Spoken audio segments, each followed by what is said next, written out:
have run out of time. I would like to speak for longer, but I'm getting the mood of the House and the mood of the Chair that you do not wish us to do that. I am very concerned about this not being properly discussed. And I would just again remind members, if we vote on this bill, these matters have not been fully tested with the professions concerned, as we've heard from the Royal College of Psychiatrists this week, and from many of the others that would need to have to grapple with this in practical terms. And that's what we're doing now, is legislating for the real practice of delivering this. And we have not had time to explore this fully. Can I remind members that we currently have a 15-minute guide for speeches, so please do help each other so as many members can speak as possible. And I call Dr Neil Hurst-Shastra. Thank you very much, Madam Deputy Speaker. This House is now faced with a responsibility as profound as it is complex, to ensure that this bill remains clear in its purpose, cautious in its application and compassionate in its impact. That purpose is simple yet solemn: to grant adults of sound mind with a terminal diagnosis the legal right to seek assistance to end their lives in carefully regulated circumstances, through a legal framework where compassion and control coexist. With that in mind, I rise to speak against a series of new clauses 1, 2 and 9, which, whilst no doubt well-intentioned, threaten to confuse, dilute or duplicate what is already a well-constructed piece of legislation. And let me begin, Madam Deputy Speaker, with new clauses 1 and 2. New clause 1 seeks to prohibit healthcare professionals from raising the topic of assisted dying unless first broached by the patient. Now, while superficially this may be appealing as a safeguard, it represents a fundamental misunderstanding of the doctor-patient relationship. We trust our clinicians every day to raise subjects of great complexity and moral weight. I will give way.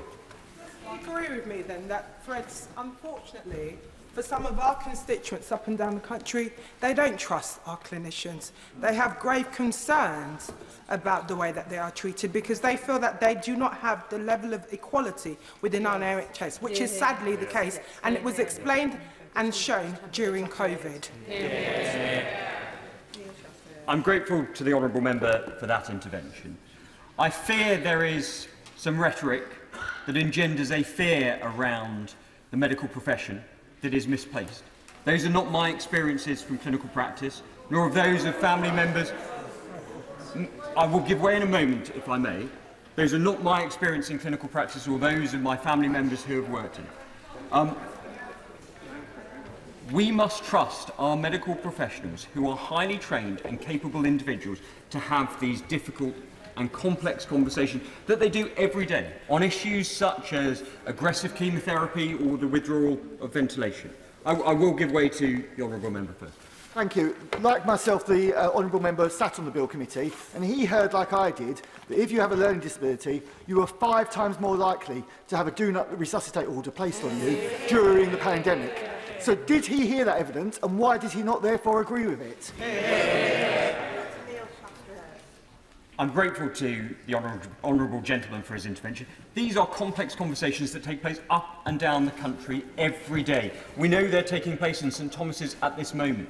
We are treating our medical professionals as though they don't take their professional obligations seriously. We must recognise the expertise that they bring and the sensitivities in which they have these conversations. I will give way. I wonder if the honourable gentleman has the experience, as I do, and as the relatives of many disabled people up and down this country have, of having to fight the medical profession to get the attention and the worth that your loved one deserves when the medical profession is not listening to you and to what your loved one needs, because that is the experience of many people up and down this country. I'm grateful to the honourable lady for her intervention, and I commend those family members who are really powerful advocates for their children, their parents, their relatives in this engagement with the medical profession. But we are at real danger of treating our clinicians as though they have no care for their patients, as though they don't realise. I will give way. I thank the honourable member for giving way on that point. A simple point to make is, I'm sure all of us in this place respect and value our medical professionals. The simple point is, though, that not everyone that goes before a medical profession has the same experience, the same confidence as some of us do in this place. I'm grateful to the honourable gentleman for his intervention, and this is why it is so important that we have the rigorous training and safeguards that are a fundamental part of this bill. I'm going to make some progress, if I may, because the point is, on this issue, you cannot have a fully informed discussion. You cannot weigh up the balances of the decision being made if you don't know the full options available to you. That is a part of informed consent. In respect to new clause 2, I'm going to make a little progress, if I may. In respect of new clause 2, those who have had the privilege of meeting a young person living with a terminal illness will know that they often display a maturity and a depth of understanding far beyond their years. To deny them the opportunity for a considered conversation about their future upon reaching adulthood is not an act of compassion, in my view. It is to abandon them. It is to leave them isolated, navigating a complex and deeply personal journey through the filter of online forums, rather than in dialogue with trusted, qualified professionals. And we owe them better than that, Madam Deputy Speaker. I will give way. The honourable gentleman for giving way. And would he agree with me that my constituent Noah at 16, who was diagnosed with an inoperable brain tumour and who has said he'd like the right to choose, and I quote, "The thought of being locked in, unable to communicate, is not how I want to spend the last months of my life. To end my life on my terms when the time comes would give me comfort." And so Noah doesn't want to be infantilised. He wants to be treated like the adult he is. So would he not agree with me that this bill will give him that protection? I'm grateful to the honourable lady for her intervention, and it's a very powerful personal story of Noah, who I think reflects the maturity of many young people when dealing with these challenging issues. New clauses 1 and 2, by imposing, in effect, a statutory gag in this one area, risk infantilising terminally ill patients, creating, in my view, a chilling effect on communication at the very moment when clarity and compassion are most needed. I'm going to make some progress, if I may. If anything, new clauses 1 and 2 may result in harming patients, forcing them to suffer in silence, unaware of lawful options simply because they don't know how to ask. Finally, Madam Deputy Speaker, I want to turn to new clause 9, which, in my view, presents a number of issues. In the first instance, subsection 1 as drafted permits there to be, in effect, 2 different standards of proof. That must be legal nonsense. The boundaries of any legal test or hurdle must be clear. A failure to do so creates a great deal of uncertainty. Furthermore, the proposal to shift the standard of proof from the civil to the criminal, requiring panels to operate on a standard of beyond reasonable doubt, is deeply inappropriate. The balance of probabilities is the cornerstone of medical and civil decision-making. To adopt a criminal threshold risks freezing the entire process, creating a system that is so risk-averse. I will give way. When we come to new clause 9, we're talking about the occasion when the final potion is delivered to the patient to kill them. Now, we don't deprive people of their liberty without proving something beyond all reasonable doubt. Why should we deprive someone of their life if we're not going to prove it beyond all reasonable doubt that that is their will? I'm grateful to the honourable and learned gentleman for his intervention. These are individuals who, of course, are making this ultimate choice for themselves. My fear is that this well-intentioned new clause will make the bill so unusable that it will become ineffective. We are not prosecuting a crime here. We are enabling a choice under tightly prescribed circumstances. And whilst I accept, Madam Deputy Speaker, that each of these new clauses in their own way seeks to improve the bill, we must be cautious about layering protections to the point of paralysis. The bill as drafted is not a blank cheque. It contains safeguards, panel oversight and rigorous eligibility criteria. Let us not bury its moral clarity under legal clutter. In defending this legislation, we're not abandoning care, but we're affirming dignity. Let us do so with confidence and reject these amendments. Point of order. Point of order, Gregory Stafford. Madam Deputy Speaker, I'd like your advice on a point of order that Mr Speaker said there are over 90 people who wish to speak in this debate. We've been debating this for an hour and a half. 4 speakers have made. If we go to 2 o'clock, that would be under 20 speakers. I understand it's the discretion of the chair as to whether a closure motion can be brought. If we haven't got past, let's say, 20 or 30 members speaking in this debate, what indication would she give, if she is still in the chair, whether she would accept a closure motion at that point? I thank the honourable gentleman for his point of order. I can say we will cross that bridge when we come to it. We currently are asking members to keep their contributions to 15 minutes, and that, of course, will be reassessed very shortly. I can give him assurances there. I now call Annalise Dodds. Madam Deputy Speaker, I rise to speak in favour of new clause 16 and amendment 14. Madam Deputy Speaker, since I've been in the chamber, I've received some truly awful news that 3 people died last night in a fire in Bicester, including 2 members of the Oxfordshire Fire and Rescue Service. The member for Bicester has had to leave the chamber to liaise with those on the ground. We both want to take this opportunity, if I may, Madam Deputy Speaker, to convey our deep sorrow and solidarity with the families of those who have died, and our fervent and heartfelt best wishes to the 2 firefighters who remain in a serious condition. We're grateful for their heroism and that of their colleagues when, as ever, they ran towards danger to serve us all. Madam Deputy Speaker, as I mentioned, I rise to speak in favour of new clause 16 and amendment 14, and I'm very grateful indeed for the opportunity to speak to these amendments. When this bill first came before the House, I was a minister attending Cabinet, therefore not able to speak on this subject. And I do want to genuinely thank my honourable friend for Spen Valley and every single member in this House who has served for so many hours within the Bill Committee for this incredibly important bill. I also want to thank the hundreds of my constituents who have contacted me with their views on this bill. I genuinely believe that every single one of them was motivated by compassion, by a determination to reduce suffering, and in many cases their views were shaped by their experience of death and of suffering in life. I know that's the case for many of us in this chamber as well, and therefore I hope that same spirit of respect that we saw previously will continue throughout the rest of the passage of this bill, whatever our views may be. As I stated, Madam Deputy Speaker, I want to speak in favour of new clause 16 and amendment 14, and particularly in favour of new clause 16 part 1A, around excluding from the scope of the bill those who do not want to be a burden on others or in public services, and those experiencing a mental disorder, including depression.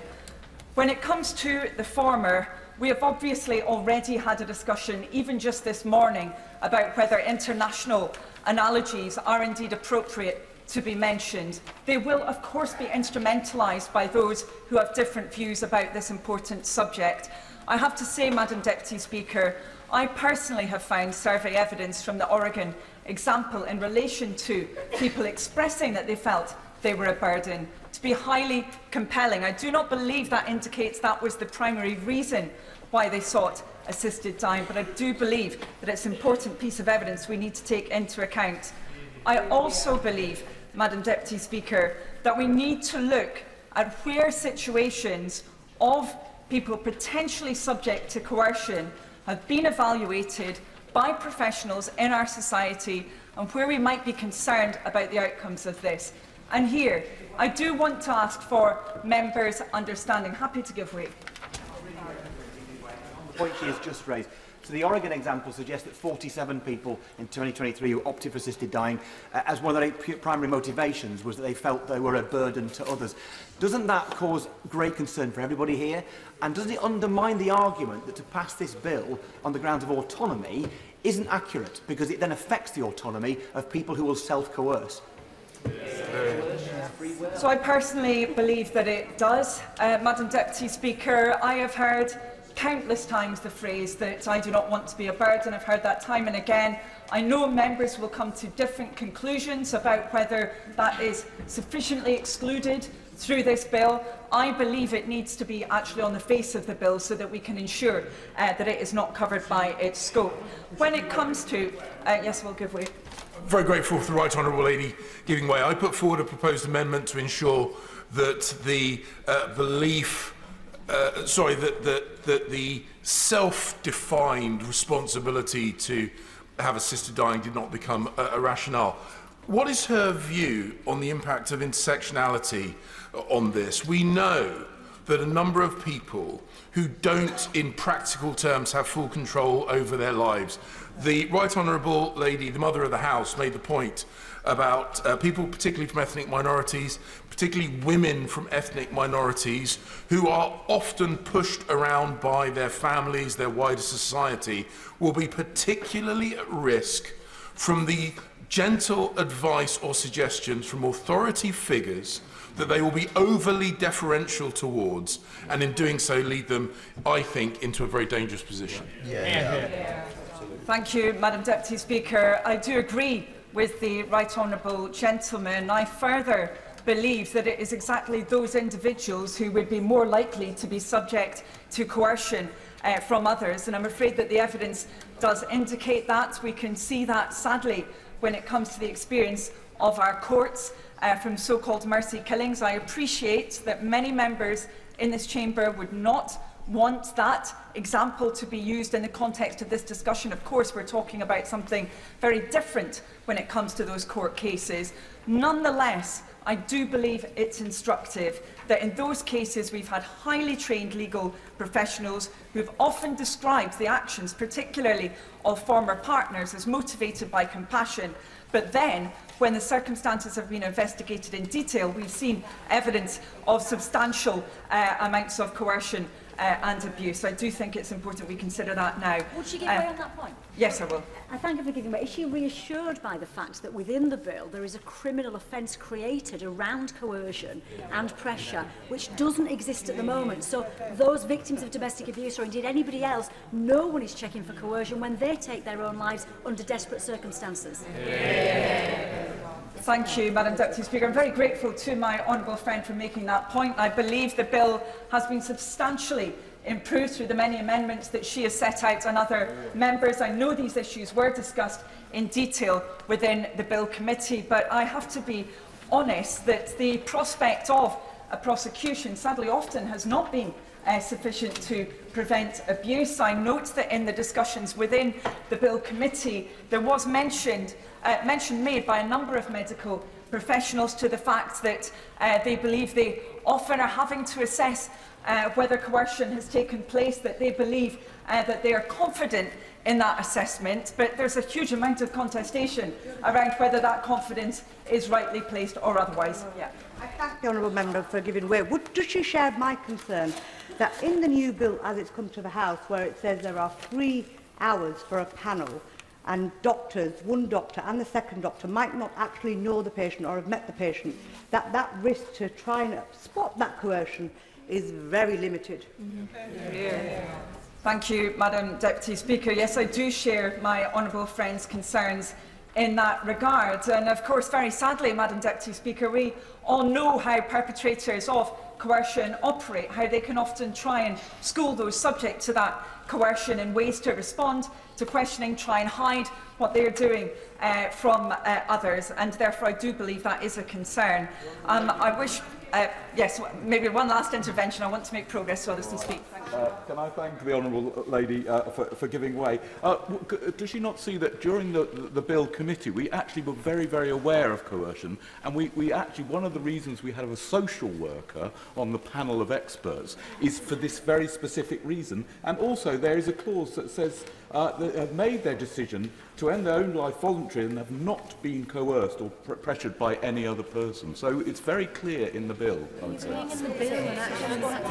Thank you, Madam Deputy Speaker. And I do very much appreciate the effort that my honourable friend went to in ensuring that these matters were covered, and indeed, of course, those of the proposer of the bill. But I regret, because of the types of patterns of behaviour that we see time and again with those who have been subject to coercion, I do not sadly believe those safeguards go far enough. That is my assessment. I know that other members will come to a different view. I will make some progress because I know others wish to speak. I want to please, Madam Deputy Speaker, please speak briefly to the Part 1B of New Clause 16 relating to mental disorder. And I know, again, that colleagues will dispute whether analogies here are appropriate, but I do think it's important the House is aware. I know this was covered in the committee, that in the Netherlands, which of course does have a different regime to that proposed, nonetheless, in 2010, 2 cases involving psychiatric suffering were subject to assisted dying. In 2023, there were 138 cases. A very substantial increase. I do understand that my honourable friend is saying this is a completely different set of circumstances in the Dutch case, but I am concerned, Madam Deputy Speaker, that I believe there is some confusion around the scope of the mental capacity provisions within legislation. We've just heard... yes, happy to give way on that point. I'm very grateful to the honourable member for giving way. I supported the bill at second reading, but on condition that there was going to be a strengthening of the bill to tackle this precise issue around capacity. Would the honourable member accept that the bill that we see today is very different from the bill we saw at second reading? The requirement for capacity, if there's any doubt at all, a doctor is compelled to report that person for additional assessment. Independent advocates have been introduced for people with learning disabilities, autism or mental disorders. Social workers are now included in a panel of experts. Specific training on mental capacity is required, and there is a disability advisory board as well. Would the honourable member... Order. Analyses Dodds. Thank you, Madam Deputy Speaker, and I do agree with her that the bill has improved. But I would state that there is a difference between mental capacity, at least as that is assessed by medical professionals, and the presence of mental disorder.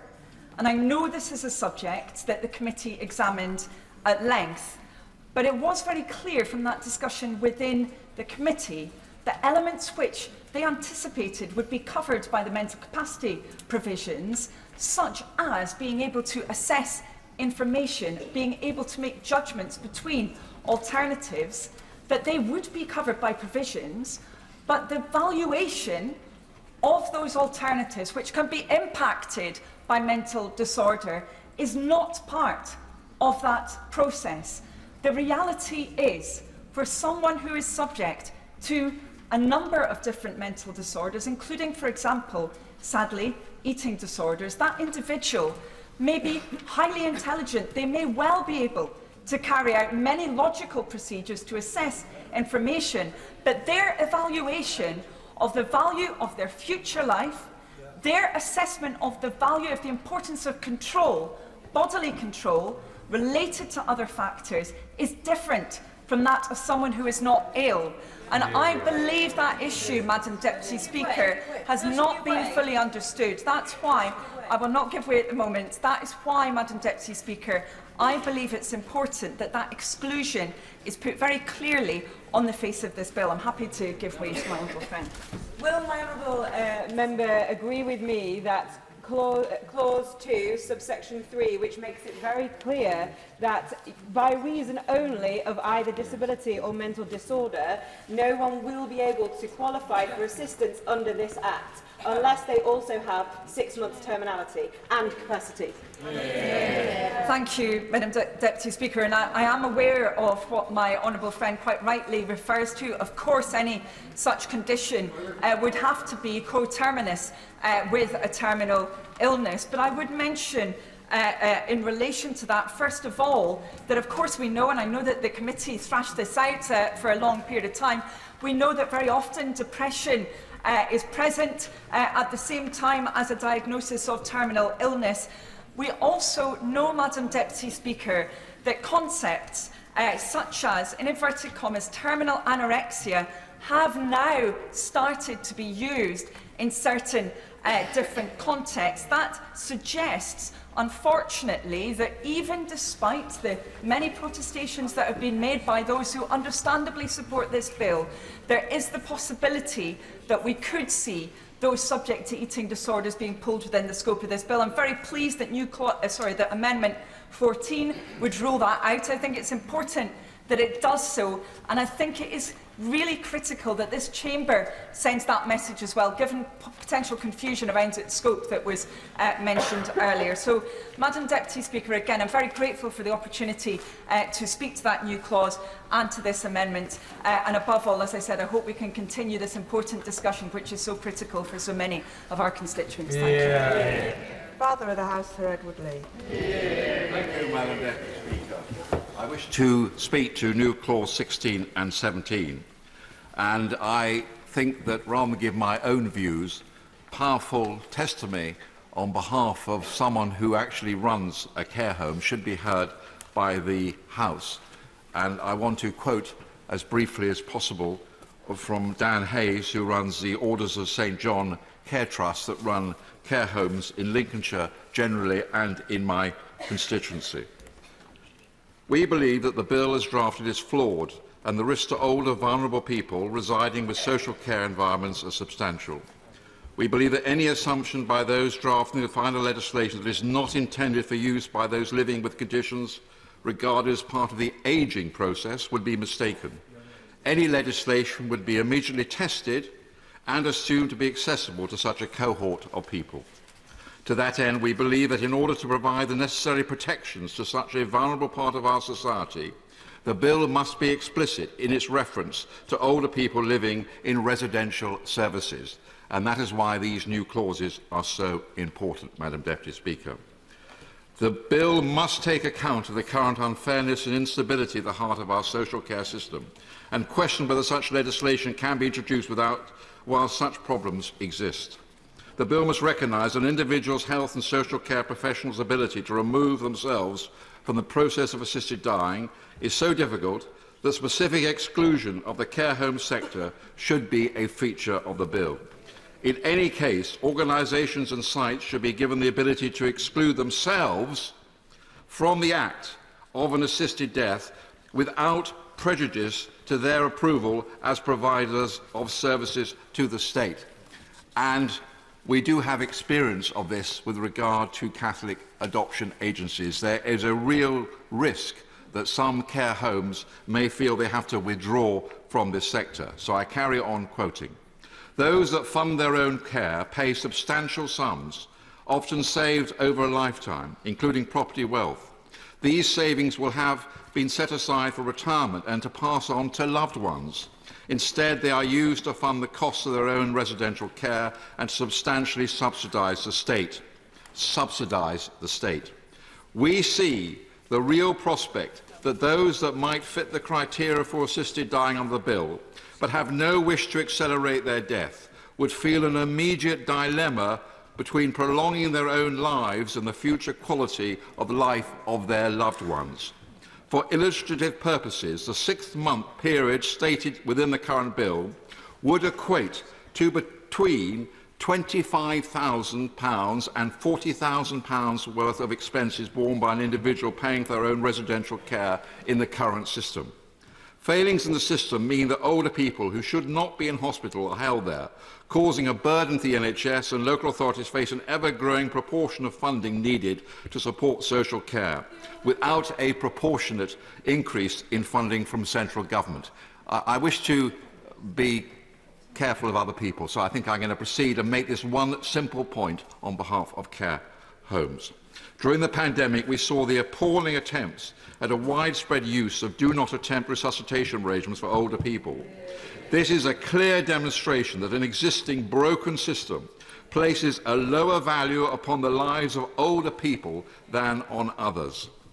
Relationships, and this is the important point, relationships within residential care for older people are both professional and intimate. Carers, care leaders and service managers are all competent health and social care professionals, but they are also friends and confidants of those that live within the social care services. The relationships are familial in the sense of contact for hours each day, and the extension of support to ordinary everyday issues outside the scope of normal healthcare professionals.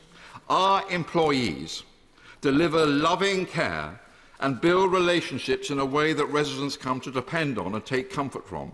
Such relationships are key to excellent care provision, and these important relationships enhance and prolong lives by providing a sense of purpose and place to older people.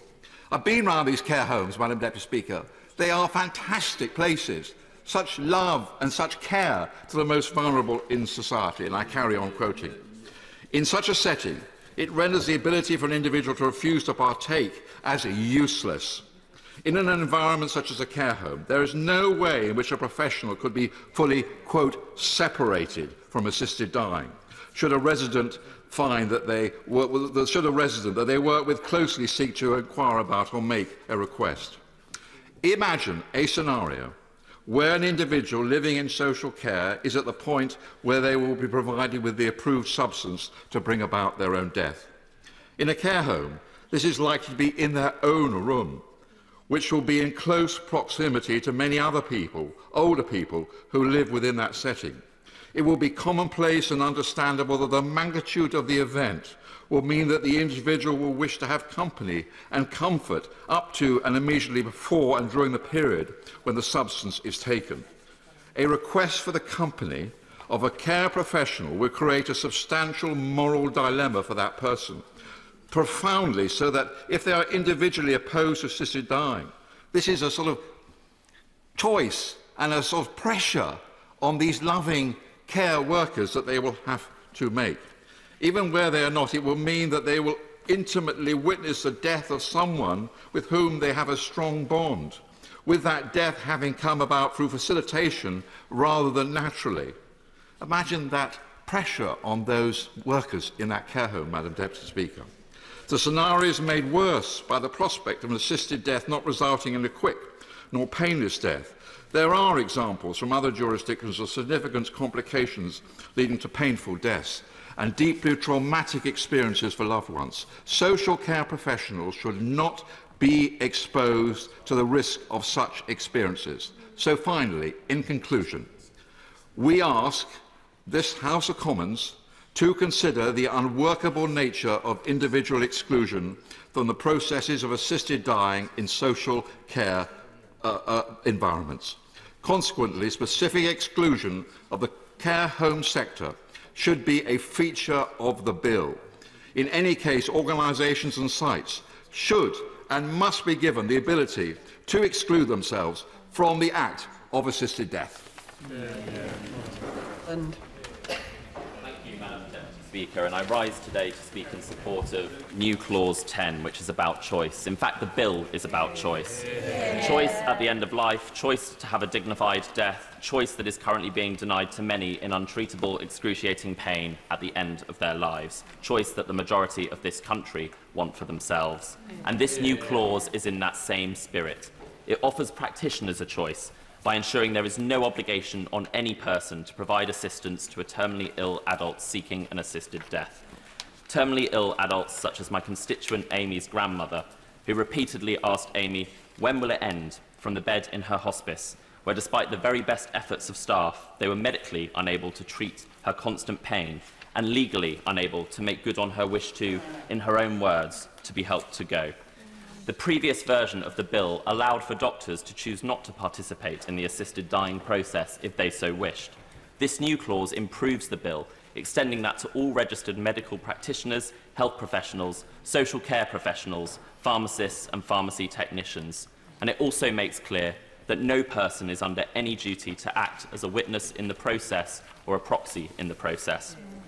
And it further amends the Employment Rights Act to ensure no one can be subjected to detriment by their employer for providing assistance to those seeking an assisted death or for choosing not to. And that is a good thing. It respects people's choices. Some will not want to aid someone seeking an assisted death because of religious objections or other principled objections. But some, like my constituent Karen, will want to.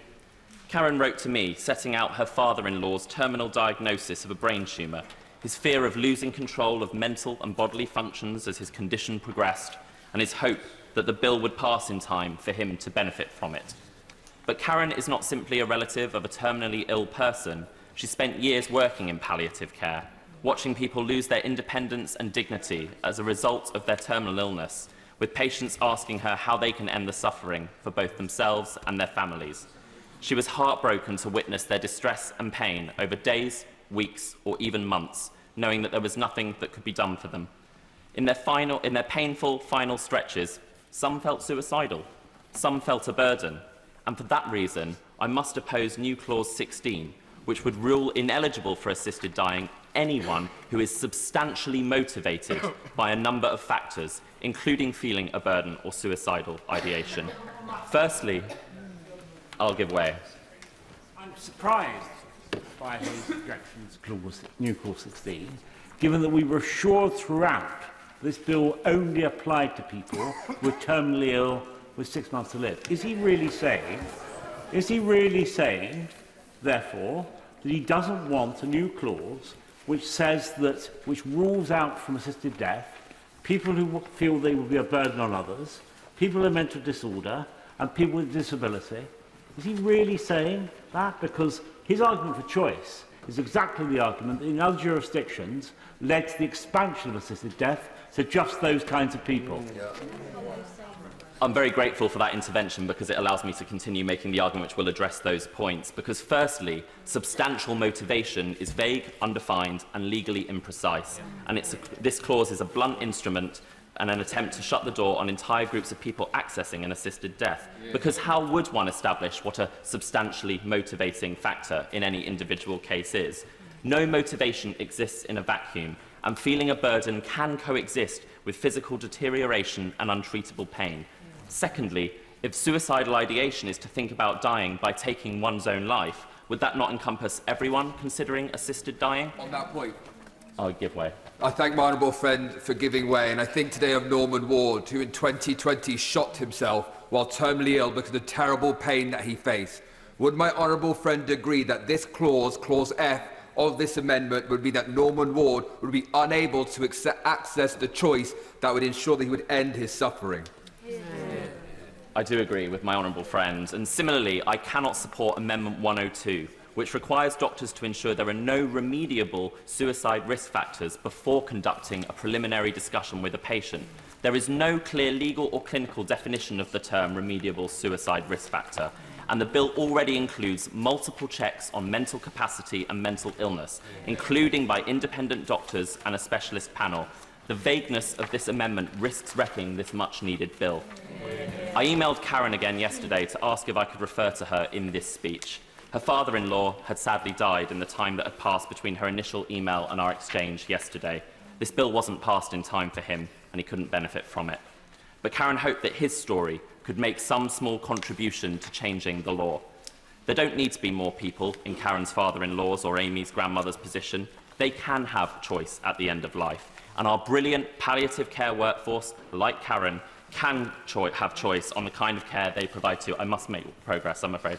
So I hope that members across the House will join in support of new Clause 10 to strengthen the bill and reinforce that choice for patients and practitioners is at the heart of this legislation, and oppose amendments and clauses that would wreck the bill and put that choice at risk. And before I call the next speaker, after his comments, I will be asking members to limit their comments to no longer than 8 minutes. So I call Tom Gordon. Thank you, Madam Deputy Speaker. I'd like to start by thanking the honourable member for Spen Valley for bringing this bill forward and the opportunity to have served on that bill committee. I rise to speak in favour of Amendment 4 tabled in my name. This amendment goes to the very heart of what this bill is all about: dignity, compassion and choice at the end of life. Would the honourable member give way on that? I will give way.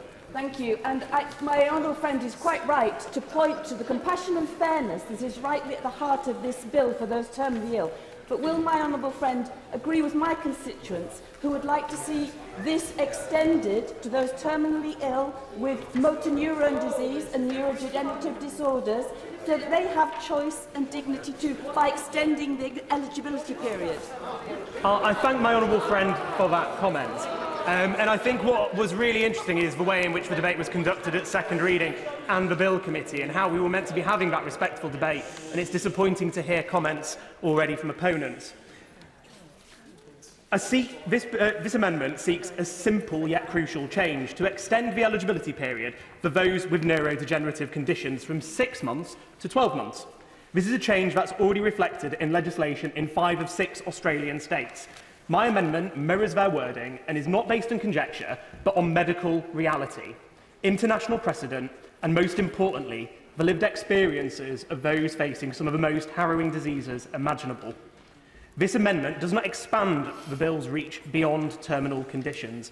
It simply acknowledges that for people with conditions like MND and other diseases that are neurodegenerative, the current 6-month prognosis requirement creates a cruel and unnecessary barrier. There are progressive... I will give way. I'm sure he will note, and the House will be interested to note, that the jurisdiction of Scotland and also the Crown dependencies of the Isle of Man and Jersey have variations which are different to that which we are being discussed. But very briefly, would he join me in commiserating with the family of Yola Dawkins, who I mentioned back in November as a campaigner? She died of motor neurone disease on her birthday last week. Let us remember that we are doing this for real people who are undergoing real suffering at the end of life. I thank my honourable friend for that intervention. She makes a real pertinent point about how other jurisdictions nearby our own are having different bills and the conversations they've had around that. And that's why I've tabled this amendment, to make sure we have that debate in this place. And I would extend my condolences to the family. These are progressive, irreversible diseases. Their trajectory is well understood. Their toll is devastating. People with MND, for instance, often face a relentless loss of muscle function, leaving them unable to move, unable to speak, or even swallow. But before they reach the 6-month prognosis threshold, they may already be enduring intolerable suffering. And crucially, many will lose the capacity needed to make an application before they ever qualify. This bill already contains the most robust protections of any assisted dying bill in the world. Mandatory capacity assessments, a multi-step approval process, a clear requirement for terminal illness. We have gone further than any other jurisdiction in terms of safeguards. I'll give way. May I thank my honourable friend. May I put the idea that what you are suggesting and what the previous intervention is suggesting is that a slippery slope is an enormous concern, and I suspect in a few years' time we will be seeing a very different bill from what we're seeing now. I thank the honourable member for his intervention. The point that I would make is this amendment is designed to stop having a conversation about eligibility after this bill. I want to see a bill that would stop that argument about a slippery slope and give equitable access to people of all health conditions. I will not give way. I'll make a little progress. We've gone further than any other jurisdiction in terms of safeguards. So why then, if we are satisfied that those robust safeguards, are we excluding those with neurodegenerative diseases, people who are terminally ill, on the basis of an arbitrary timeframe? We say this bill is about choice, but for someone who's already lost their ability to speak, to move, and knows they're on a rapid decline, what choice do we offer them? Wait until your prognosis hits 6 months. I'll make some progress. Wait until your prognosis hits 6 months, if a doctor can say so with confidence, and hope that you'll still have the cognitive ability to apply. Let me speak to the reality of this amendment with a story from one of my constituents. A constituent who didn't wish to be named wrote to me about her brother, who died at 58 from MND. Prior to his diagnosis, he was strong and healthy, and as she put it, a lot of fun. A great family man, but his illness was dreadful to watch progress, and it made a profound impact upon the family. It took 18 months of effort, worry, and deep distress before he finally passed away. He wanted to have control over the time of his death, knowing what was to come. My constituent wrote, and I quote, "It's a difficult subject for most of us to contemplate, but in his particular case, the possibility of an assisted death would have given him much comfort. Unless you're actually affected..." I will make a little progress. I'm mid-quote. "Unless you are actually affected by something as desperate as MND, you cannot understand what it really means to have such an option." She's right.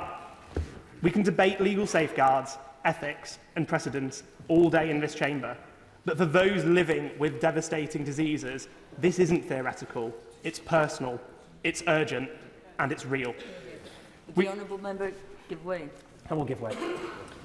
I thank the honourable member for giving way on this particular point. This is a very personal one for me because much of my motivation in supporting this bill comes from having watched a member of my family die of motor neurons disease. And while I accept that perhaps it would have been preferable if that could have been include motor neuron and other degenerative diseases could have been included, I also accept that we do not want to go down the slippery slope. However, I think there is a difference between degenerative diseases like motor neurons disease and extending the bill to other conditions. So perhaps we could consider supporting that, because I know I would not want anyone to go through what I witnessed without the choice to end it, without going through more pain. Tom Gordon. I thank my honourable friend for that really powerful and compelling intervention. I've lost my train of thought now. Thank you. What we risk doing is creating a two-tier system. We say we want to fix the status quo because we know it isn't working, but if this bill forces people, like my constituent's brother, to consider dying earlier, or worse, still have to travel abroad for an assisted death in another far-off distant country under different laws, then have we really changed anything? We have a situation where we may be saying to people with cancer, they may be able to access a dignified death under this law, but those with conditions that are neurodegenerative, like MND, they must either endure prolonged suffering or act prematurely, just to stay ahead of a ticking clock. It's my view that this is not justice, and it's certainly not compassion. International experience backs up this amendment. In Victoria, where there is a 12-month limit which applies to neurodegenerative conditions, only 7% of applicants lose the capacity before they can proceed. In New Zealand, where the 6-month threshold remains, many people are excluded because they lose that ability too soon. We know here in the UK alone, MND takes over 2,000 lives a year. That's 6 people every single day. So today, I'm asking colleagues not to turn away from these people, not to dismiss their fears or their hopes or their pleas for fairness. I will make some progress. This amendment is not about eroding the careful work that the Bill Committee has done to expand the rigorous safeguards this bill already has. It is about ensuring that some people with the most cruel and terminal conditions are not left out of the very options we're seeking to give others. If we believe in dignity, I'm coming to the close of my remarks, so I will make some progress.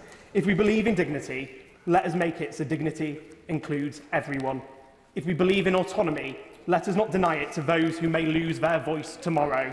And if we believe in compassion, let it be compassion that recognises the lived reality of all terminal illnesses and does not consign those with MND to the status quo. Florence Eshalome. Thank you, Madam Deputy Speaker. I am going to be mindful of time and allow other colleagues to speak. So I've carefully made sure that my speech is short, so I will not be taking any intervention, colleagues. I voted against this bill at second reading on the grounds of inadequate safeguards against the coercion of minority communities. This was based on my belief that if we are to legislate for something as serious as the end of someone's life, then that bar it should reach should be deemed safe, needs to be much higher than in other areas. In the time since, I have closely followed the scrutiny that this bill has received at committee and report stage. Madam Deputy Speaker, I hope that my concerns would be addressed, but I'm sad to say I'm even more worried now than I was then. Before we get onto the important new clauses and amendments that would provide important safeguards, I want to state again that I do not think that this bill is the appropriate mechanism for a national decision of this magnitude to be made. And ultimately, any decision on it should be led by the government and the clear will of this House, not on promises made to people without an elected mandate. I want to pay tribute to the work of tireless campaigners on a number of important issues in relation to the scrutiny of this bill since second reading. This has resulted in amendments and new clauses been tabled by members from across the House aimed at strengthening the protections for at-risk groups. As I alluded to, I sadly do not have enough time to speak to all of them that I support, but I am grateful for the many efforts of many who have led up and spoken today. I will speak to Amendment 16, which is tabled in my name. The amendment to Clause 28 makes it explicit that there would be no obligation on any care home or hospice to provide assisted dying on their premises if they are regulated by the Care Quality Commission or the Care Inspector at Wells. I understand that the member for Spen Valley has tabled new Clause 10 to replace Clause 28, ensuring that there is no obligation on anyone to provide assistance. Whilst I welcome the expansion of protections this provides to individual practitioners who do not wish to provide assistance, I do not believe that this is comprehensive. Dr. Jamelia Hussain, a palliative care consultant working predominantly with ethnic minority communities in Bradford, gave oral evidence at the Bill Committee. She said, and I quote, "I have gone into those communities and I've spoken to them about this bill. What they say overwhelmingly to me is we are scared. We are really fearful that this is going to result in disproportionate impact on our community. We've seen this through COVID and we are scared." Heartbreakingly, she also said, "Almost every week, one of the first things I have to reassure patients about is that I cannot legally do anything to shorten their life." This is front and centre of the fear of those patients, and we see it all the time. This is not an academic or theoretical risk. Madam Deputy Speaker, are we really prepared to sideline those unheard voices and risk embedding further inequalities in the healthcare as we legislate? We are all elected to this place to elevate the voices of those who feel they are furthest away from power. And if we are to achieve this, we must make decisions to honour their experiences and to legislate to offer to protect them.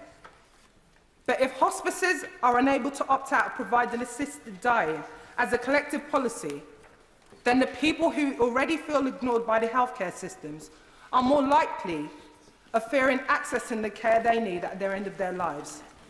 This would further create unnecessary suffering, something I know that we are all united in wanting to avoid. And it is on this theme that I will close. I do not doubt the good intentions of many members choosing to support this bill today, and I thank the many constituents that have contacted me on both sides of this. But, Madam Deputy Speaker, as politicians, we have to be clear that members with valid concerns about this bill are not raising it because of some ideology or religious belief. It is because we recognise that if this bill passes, it may impact everyone, not just those who may wish to die. It is not wrong or scaremongering to consider the wider family life, relationships with feelings of burdens or coercion, including vulnerable women and people from a BME community at the end of their life. It is not wrong or scaremongering for us as politicians, as we continue to receive correspondence from our constituents about the broken state of our NHS and the social care, and for us to think carefully about a bill which may alter the very relationship between doctors and their patients. And this is frankly insulting to disabled people, hard-working professionals up and down the country who have raised many valid concerns about this bill, to have it dismissed as religious beliefs. But I've sadly come to the conclusion that instead of giving the universal right to dignity in death, it will come and it will reinforce the health inequalities that deprive so many from our vulnerable communities that dignity in life. I urge members to keep this at the forefront as we vote today and to reject this. I call Sarah Bull. Thank you, Madam Deputy Speaker. I'm grateful to be able to speak in this debate today, and will be focusing on three particular areas: New Clause 9, Amendments 51 and Amendment 38. And for time, I'll not take interventions just so that other members may speak. New Clause 9, in my name, essentially establishes the standard of proof, namely the level of certainty and the amount of evidence required in the decision-making under this bill. Now, to put this into context for members, there are various standards of proof which are used in law. At the very lowest end of the scale is reasonable belief, which means a belief that would be held by an ordinary person in the same circumstances. Then there is the civil standard of proof, known as the balance of probabilities. This is sometimes known as the 50% plus 1 rule, or more likely than not. Finally, we have the most serious, which is the beyond reasonable doubt test, which applies for criminal cases. This goes further than the balance of probabilities and requires the person to be sure. Now, given the lack of clarity and confusion at committee stage as to whether the test for doctors should be reasonable belief or the balance of probabilities, I have proposed this new clause. As you will see, it has 3 parts. Subclause 1 relates to the assessment by the coordinating and independent doctor, and here I argue that the balance of probabilities test should be used because it feels perhaps overly punitive to exclude someone from the process at the initial stage if it is more than likely than not they'll meet the test, but there are some doubts. However, subclause 2, the assisted dying review panel, to my mind, must make their assessment beyond reasonable doubt, given that they will have all the